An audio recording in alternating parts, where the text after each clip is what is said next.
ಕೃಷ್ಣನು ಚೌತಿಯ ದಿನ ಚಂದ್ರನನ್ನು ನೋಡಿದ ಕತೆ. ಶಮಂತಕ ಮನಿಗಾಗಿ ನಡೆದ ಘಟನೆ ಏನು? ಈ ವಿಡಿಯೋದಲ್ಲಿ ತಿಳಿದುಕೊಳ್ಳೋಣ. ಎಲ್ಲರಿಗೂ ಪ್ರೇರಣಾ ಚಾನೆಲ್ಗೆ ಸ್ವಾಗತ.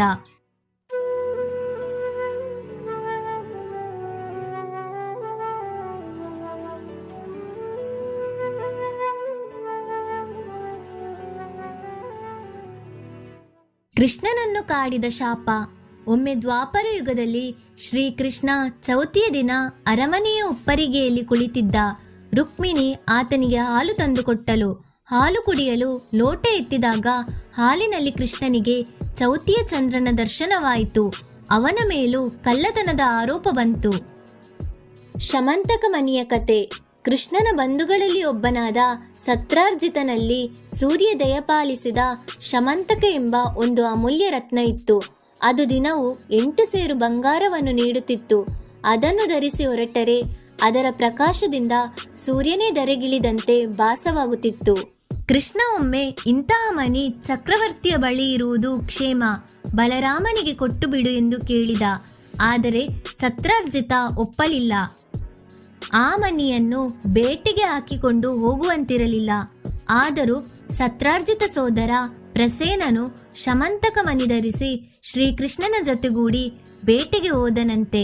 ಬೇಟೆಯ ಸಂದರ್ಭದಲ್ಲಿ ಎಲ್ಲರೂ ದಾರಿ ತಪ್ಪಿದರು. ಪ್ರಸೇನ ಎಲ್ಲೋ ಕಾಡಿನಲ್ಲಿ ಕಾಣೆಯಾದ.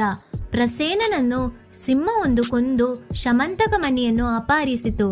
ಆ ಸಿಂಹವನ್ನು ಜಾಂಬವಂತನೆಂಬ ಕರಡಿಯು ಕೊಂದು ಮಣಿಯನ್ನು ತನ್ನ ಸ್ವಾಧೀನ ಮಾಡಿಕೊಂಡು ಅದನ್ನು ಮಗುವಿನ ತೊಟ್ಟಿಲಿಗೆ ಆಡಲು ಕಟ್ಟಿತು. ಇತ್ತ ಕಾಡಿನಲ್ಲಿ ಪ್ರಸೇನನಿಗಾಗಿ ಹುಡುಕಿದ ಯಾದವರು ಆತ ಸಿಗದಿದ್ದಾಗ ಕೃಷ್ಣ ಸಮೇತನಾಗಿ ಅರಮನೆಗೆ ಮರಳಿದರು. ಆದರೆ ಸತ್ರಾಜಿತ ಹಾಗೂ ಪುರಜನರು ಮನಿಗಾಗಿ ಕೃಷ್ಣನೇ ತನ್ನ ಸೋದರ ಪ್ರಸೇನನನ್ನು ಕೊಂದಿರಬೇಕು ಎಂದು ಅನುಮಾನಿಸಿದರು. ಚೌತಿಯ ಚಂದ್ರನ ದರ್ಶನದಿಂದ ತನಗೆ ಈ ಅಪವಾದ ಬಂದಿದೆ ಎಂಬುದನ್ನು ಗ್ರಹಿಸಿದ ಕೃಷ್ಣ ಗಣಪನನ್ನು ಪೂಜಿಸಿ ಪ್ರಸಾದ ಸ್ವೀಕರಿಸಿ ಮನೆಯನ್ನು ಹುಡುಕುತ್ತಾ ಕಾಡಿಗೆ ಹೊರಟ. ಆಗ ಅವನಿಗೆ ಸಿಂಹ ಪ್ರಸೇನನನ್ನು ಕೊಂದದ್ದು, ಸಿಂಹವನ್ನು ಜಾಂಬವಂತ ಕೊಂದಿದ್ದು ಹೆಜ್ಜೆ ಗುರುತುಗಳಿಂದ ತಿಳಿಯಿತು. ಮನೆ ಹುಡುಕುತ್ತಾ ಅವನು ತನ್ನ ಸಹಚರರೊಂದಿಗೆ ಕರಡಿಯ ಗುಹೆಗೂ ಬಂದ. ಎಲ್ಲರನ್ನೂ ಹೊರಗೆ ನಿಲ್ಲಿಸಿ ತಾನೊಬ್ಬನೇ ಕರಡಿಯ ಗುಹೆಯೊಕ್ಕ.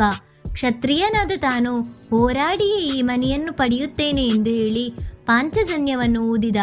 ಹೊರಗೆ ಹೋಗಿದ್ದ ಜಾಂಬವಂತ ಗುಹೆಗೆ ಮರಳಿ ದ್ವಾರಕ್ಕೆ ದಪ್ಪ ಕಲ್ಲಬಂಡೆಯನ್ನು ಅಡ್ಡ ಇಟ್ಟು ಕೃಷ್ಣನೊಂದಿಗೆ ಕಾಳಗಕ್ಕೆ ನಿಂತ. ಹೊರಗೆ ನಿಂತಿದ್ದವರು 7 ದಿನ ಕಾದರೂ ಕೃಷ್ಣ ಬಾರದಿದ್ದಾಗ ಕೃಷ್ಣ ಸತ್ತಿರಬೇಕು ಎಂದು ತಿಳಿದು ಹಿಂತಿರುಗಿದರು. ಸತತವಾಗಿ 15 ದಿನ ಯುದ್ಧ ನಡೆಯಿತು. ತ್ರೇತಾಯುಗದ ರಾಮನ ಬಂಟನಾಗಿದ್ದ ಜಾಂಬವಂತನು ಸೋಲಲಿಲ್ಲ. ದ್ವಾಪರದಲ್ಲಿ ಕೃಷ್ಣಾವತಾರದಲ್ಲಿದ್ದ ನಾರಾಯಣನು ಸೋಲಲಿಲ್ಲ. ಕಡೆಗೆ ಕೃಷ್ಣ ಪರಮಾತ್ಮ ಶ್ರೀರಾಮನಾಗಿ ಜಾಂಬವಂತನಿಗೆ ದರ್ಶನ ನೀಡಿದ. ತನ್ನ ತಪ್ಪನ್ನು ಅರಿತ ಜಾಂಬವಂತ ತನ್ನ ಮಗಳು ಹಾಗೂ ಕನ್ಯಾಮಣಿಯಾದ ಜಾಂಬವತಿಯನ್ನು ಕೃಷ್ಣನಿಗೆ ಕೊಟ್ಟು ಮದುವೆ ಮಾಡಿ ಶಮಂತಕ ಮಣಿ ಕೊಟ್ಟು ಆನಂದದಿಂದ ಕಳುಹಿಸಿಕೊಟ್ಟ. ಕೃಷ್ಣ ಶಮಂತಕ ಮಣಿಯೊಂದಿಗೆ ಮರಳಿದಾಗ ಜನರು ತಮ್ಮ ತಪ್ಪನ್ನು ಮನ್ನಿಸುವಂತೆ ಕೃಷ್ಣನನ್ನು ಕೋರಿದರು. ಚೌತಿಯ ಚಂದ್ರ ದರ್ಶನ ದೇವಾನುದೇವತೆಗಳನ್ನು ಬಿಟ್ಟಿಲ್ಲ ಎನ್ನುತ್ತದೆ ಕತೆ.